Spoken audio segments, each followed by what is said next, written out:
በእስር ቤት ውስጥ መቆየት ገሃነም ነበር። ስለዚህ ሕይወቴን እዛው ለማቆም ወሰንኩኝ። እቅዴን ለመፈጸምም ሩዜን በሾርባ ውስጥ ነክሬ ቀጥታ ወደ ቦልድ ካርድ አመራው።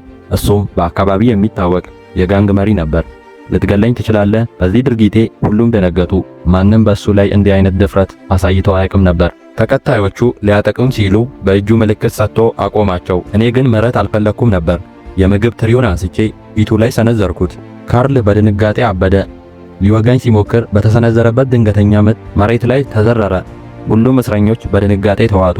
እኔም በጡንቻዬ ጥንካሬ ራሴ ተገረምኩ። ጠባቂዎቹ ወሰዱኝ። የመጀመሪያው ሙከራዬ ባለመሳካቱ ወደ ሁለተኛ ኢላማዬ ዞርኩ።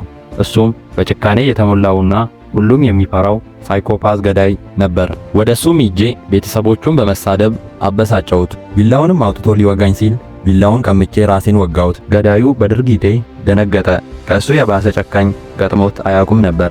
በመጨረሻም እናቴ እያለ መሬት ላይ ወድቆ አለቀሰ። ዝናዬ በእስር ቤት ሁሉ ተናፈሰ።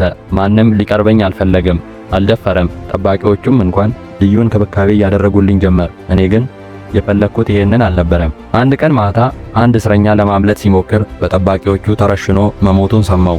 ለፍላጎቴም ሌላ መንገድ አገኘው። በሌሊትም ወደ ግቢው ወጥቼ መጮህ ጀመርኩ። ጠባቂዎቹም እንዲገሉኝ ፈለኩ። እስር ቤቱ ተከበበ። ሊተኩሱብኝ ሲሉ ግን ዋናው ጠባቂ አንድ ያልተጠበቀ ነገር አስተዋለ።